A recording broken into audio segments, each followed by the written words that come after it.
And we're back.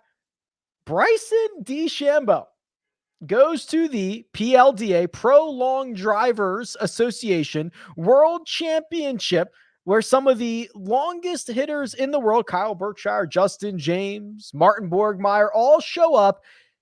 And he does pretty good, Greg. Sixth, makes it to the final eight. If you want to rank it out by the time he got eliminated and how far he hit it, sixth longest driver at the World Championships. Let's just start with your initial reactions to him even going and then actually competing at this thing. I'm not surprised, but the timing of it surprises me. The fact that it's the week after the Ryder Cup is a little surprising to me. He's in the gym training during the Ryder Cup. Now, I do think that's oversold a little bit. The fact that he was preparing for this leading up to the Ryder Cup, like it's a huge deal. I mean, how quick do we forget the U.S. Open, where he's speed training before the U.S. Open? It's been a part of his routine since the fall of 2019, and that's what he does now. Maybe getting ready for this in crunch time when he says, yeah, my hands are completely ripped up.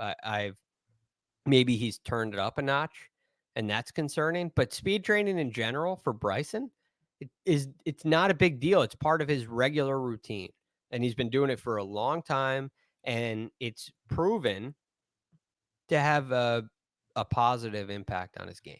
So the fact that it's the week after the Ryder Cup surprising to me, because you would think heading in, you don't want to have your focus anywhere but the Ryder Cup. You don't want to have to worry about track. You don't want to have to worry about anything but the Ryder Cup. That's the one thing that surprises me. Yeah, for sure. And I was out there. I watched this for 4 days. It was interesting to see in person. The idea that Bryson could be one of the longest drivers to me was nonsensical before the week started. I did not think there was any chance, but the way that this event kind of works, Greg, is that his accuracy, believe it or not, his accuracy was really one of the most important parts of the week, because on the PGA, it's a fascinating concept. On the PGA Tour, his distance is the huge separator. In the long drive competition, his accuracy is the huge separator. Most guys are longer than him. How is that separate? How does that separate him because you don't get points for fairways, right? You get points for your longest drive that's in the Yep. fairway. Am I So right on that?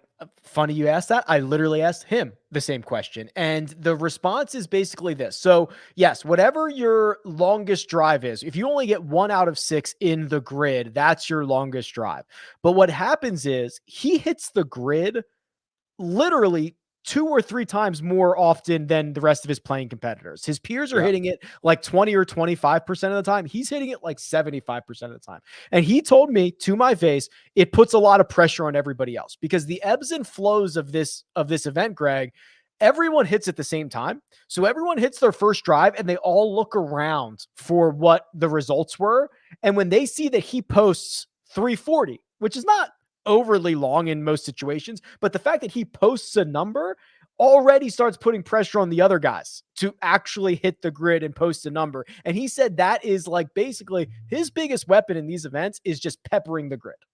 That's amazing. I mean, it's one thing if you could be like a fairway finder at 340. Yeah. That's kind of Yeah. that's different. But I understand he's once you get one on early, my imagination would say, okay, I only got to get 1 out of 5 that counts. Once I get one on early and it's at 340 and it's reasonable, I can tune it up a little bit. I can start Correct. to freewheel a little bit.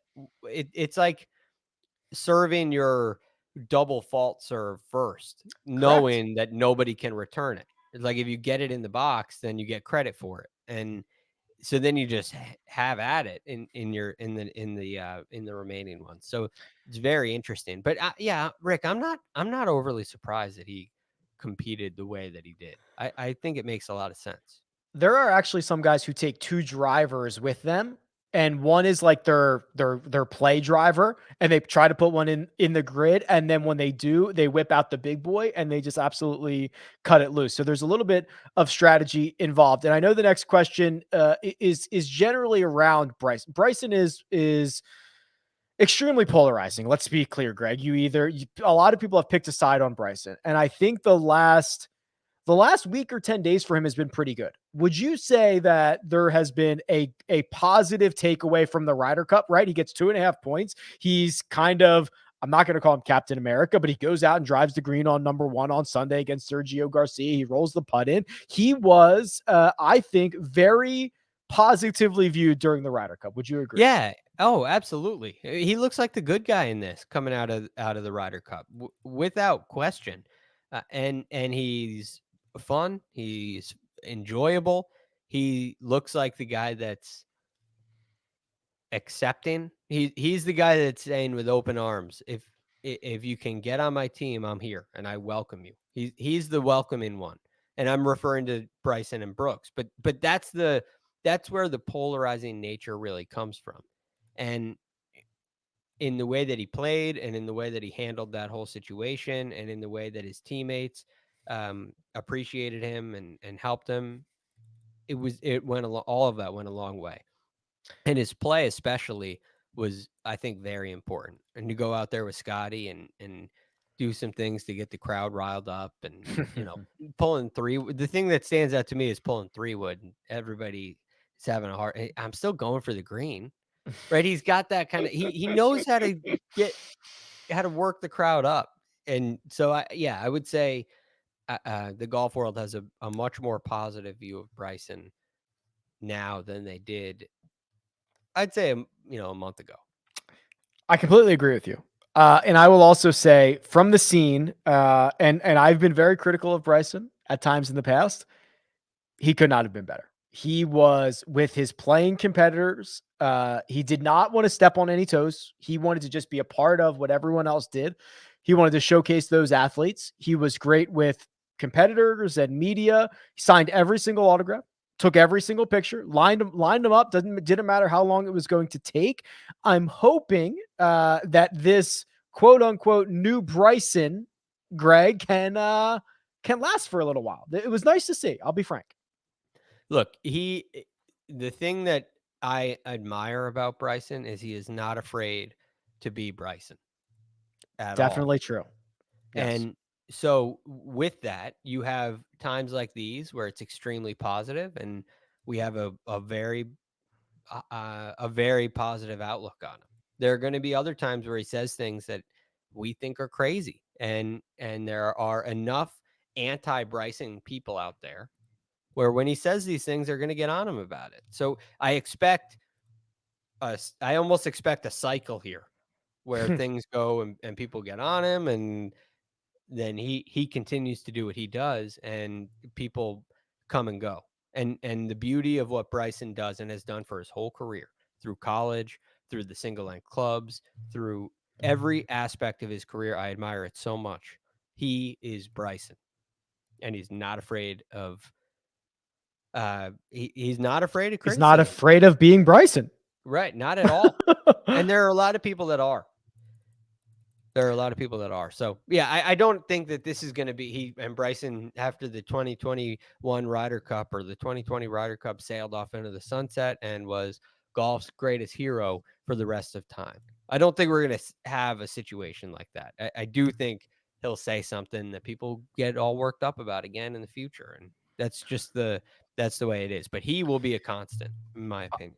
I'll leave it with this. The world of competitive long drive, Greg, is in a very, very awkward position. There is no one that really owns the broadcasting rights to it. Golf Channel dropped it a couple of years ago. There are a couple of very interesting characters like Kyle Berkshire, who won the World Championship this week, Justin James, Bryson DeChambeau. I guess you have to throw him in there because it seems like he's going to continue to do this at least a little bit.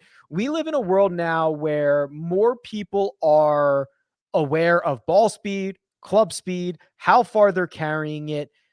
Is there a legitimate future for the long drive, or is this like a home run derby in baseball and it's kind of quirky and fun to see once a year, and then we don't really talk about it ever again.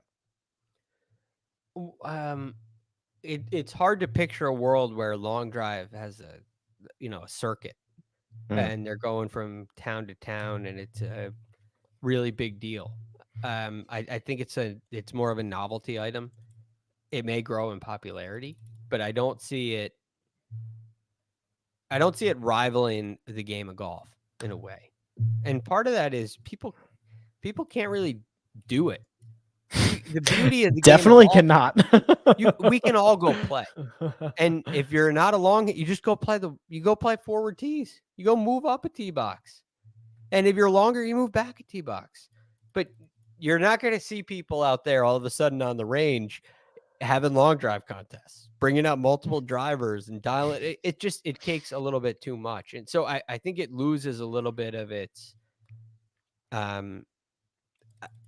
relatability, if you will, where people feel like, oh, I can do that. I don't think people will get to that point with long drives. So I think that is a limiter in its popularity. The format in general is a limiter. There are some creative things they could do to make it more enjoyable, to make it a bigger deal when it does come around. Maybe you have it twice. I don't see it being a regular schedule with a season and standings. I don't personally see that. But I've been dying to ask you, when you left, what was your number one takeaway from the World Long Drive? Something you loved, didn't love, somebody who impressed you, something you didn't expect to see and saw. What's on your list here? Yeah, so I was pretty impressed, and I think I'm much more bullish about the future of it. There needs to be tweaking. The fact that the World Championships with 128 golfers or hitters, I think they call them, lasted 4 days is inexcusable. You could do it in 2, you could whatever, but when we got down to the final 32 or 16, it was kind of crazy, Greg. I saw things that I had never seen before. These guys are hitting the ball at such velocities, and like, to see it go off in front of you is special. Now, whether that is relatable over a stream or on a broadcast, I don't know. And maybe there's technology that will help with that. But my takeaway is that while this may not be a full-on circuit that can kind of sustain its own, I think there's something here. I don't know what it is. I think it's highly character dependent. I think it's personality dependent. The fact that we have a Kyle Berkshire who's very popular is great, and the fact that Bryson is going to apparently be involved moving forward is great. But it's personality driven. I think there's something there, but it needs there's got to be a better way to execute it. We've got to figure that part out. But there are things that you're going to see them do that you don't think humans should be able to do. Yeah, the numbers they produce are insane. Regularly, like insane. Like, and again, it's hard. I use the word insane to describe a lot of things. It's actually insane. Like, it's mind-boggling to see a ball come off a club face like they do. Right. The numbers are. I mean, I've been a longer hitter amongst my peers for a lot of my career. Once I got a feel for what I'm doing, I'm a long hitter again with my peers, right? Guys that are around scratch golfers. I hit it plenty far, and their club head speeds approach they're approaching my ball speeds. It's crazy. Which is insane. I mean, yeah. it's if I'm a 170 or so guy right there, I mean, they're swinging the club at 150 miles an hour. 150. There are very, very, very, very good players I know who can shoot under par at the blink of an eye on a championship golf course, whose ball speed is 150, and their club head speeds are 150. I know it's a different game. I know they're training for it specifically, and that's all that they care about. I know, but still, we've all stood there on a driving range with a golf club and a ball in our hands. You're not getting close to that. No, it's amazing. Yeah. So it was fun. I'm interested to see how it goes. Bryson seems to be willing to be involved moving forward, which I think will help, but we shall see.